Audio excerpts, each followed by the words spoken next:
Well, hello, Peter. It's good to be live with you. It is good to be live with you too. Although, never mind, I won't go there. so, we have a special episode today for the Inside Job Boards and Recruitment Marketplaces podcast. Peter reached out to me earlier today and told me about not just one, not just two, but three pieces of breaking news from our friends at Careerbuilder. Peter, want to walk us through what the AIM Group is reporting on today? Sure. It came as a surprise, but absolutely no surprise at all. Apollo Global has been selling off Career Builder in parts for years. Um, and today they announced, number one, that they have sold their international job sites.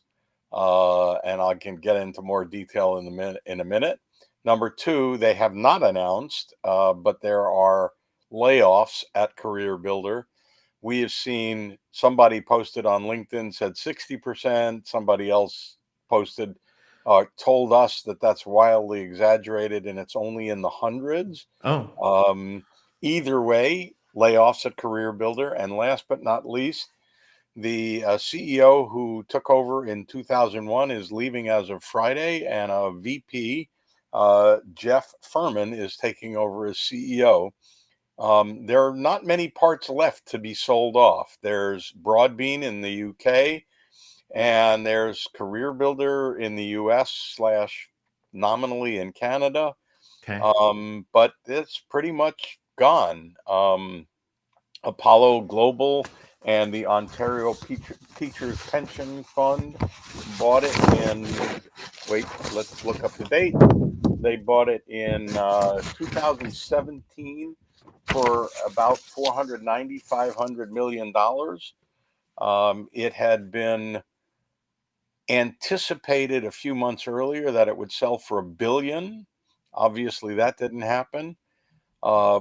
What we hear is that Apollo Global and the Ontario Teachers Pension Fund have just made out like bandits in this deal, 4, 5, 6, 7x on their investment,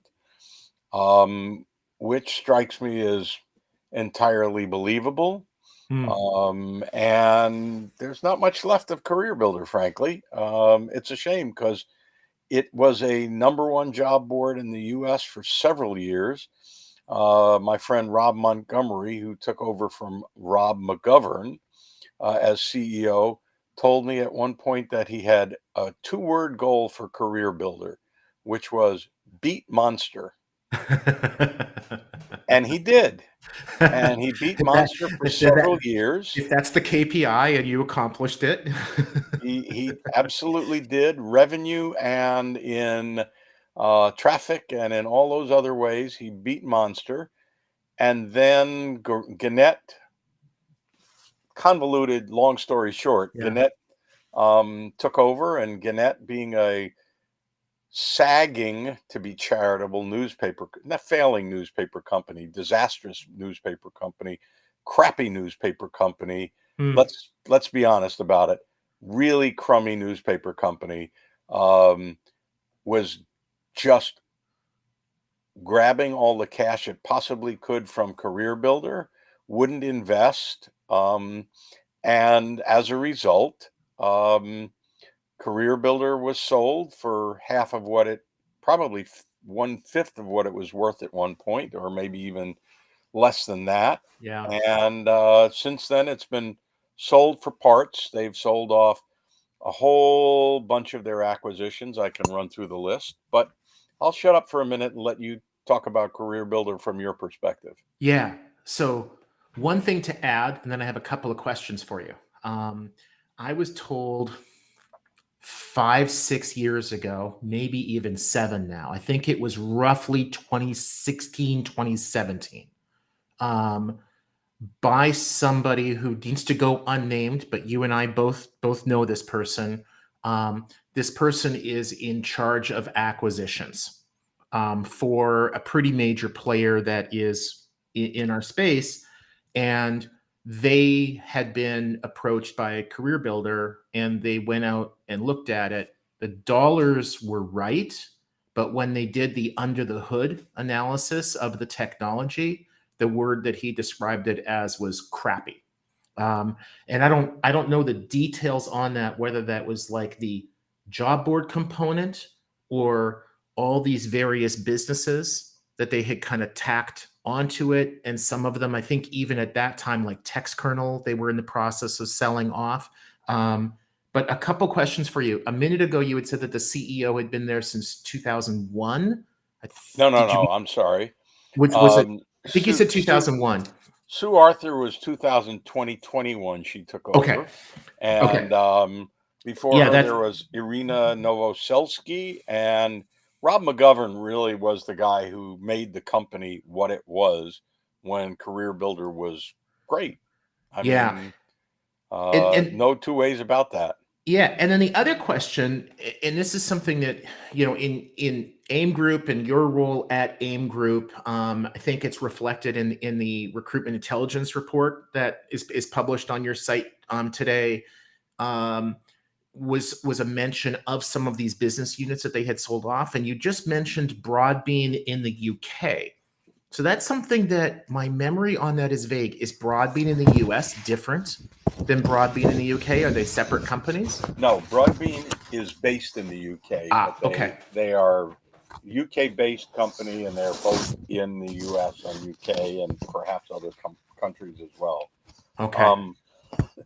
But in their acquisition phase, they bought Economic Modeling Specialists International (EMSI). Yeah. They bought Broadbean.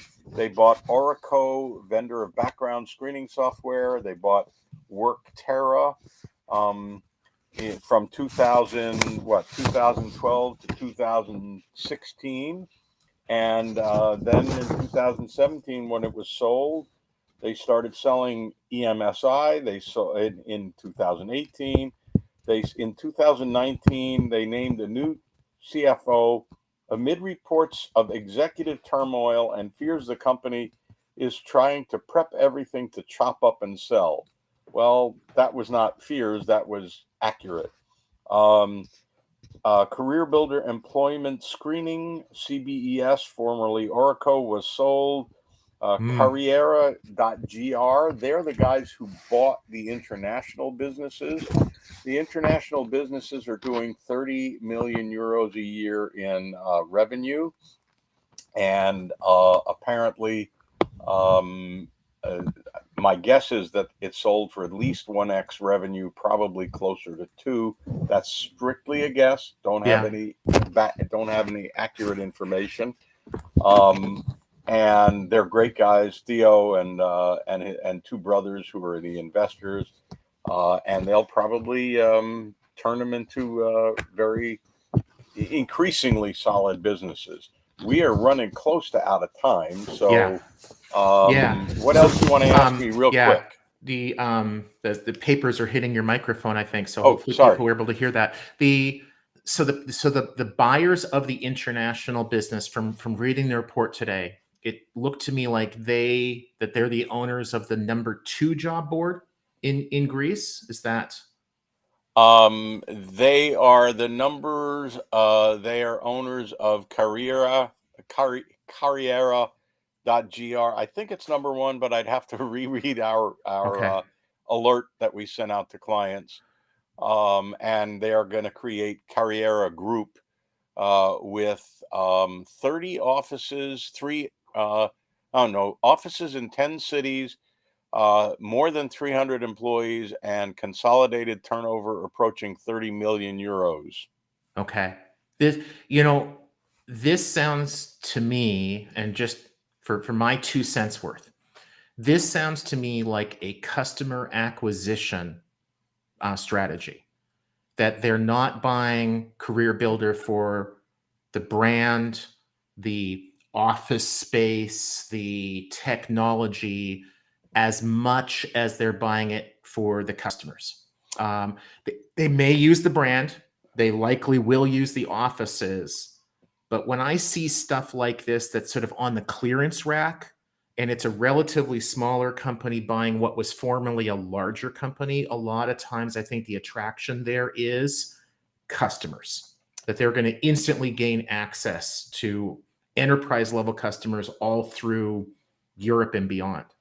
Well, I don't know, and we're interviewing Theo on Friday, and we Yeah. should know better after that, and we'll put it out for our clients. But the upshot is, these are probably decent going businesses that haven't seen any investment, that have been run on the cheap, because everything on Career Builder has been run on the cheap for a while. Yeah. And Theo, probably running Carriera in Greece, said, I can take these over and substantially strengthen them.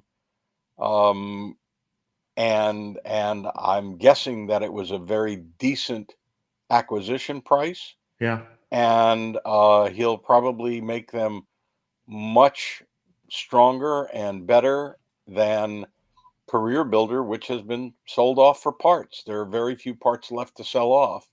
Right. Uh, and They're going to knock the rust off, and they're going to try to get that car back on the road, performing well. It doesn't need to be what it used to be. They can build a good business. They can resurrect this business without having to return it to its former self. Well, Because I think you're mistaking the European businesses, some of which have been Mm, fairly strong, for the US, which, has been in a downward spiral for a long time.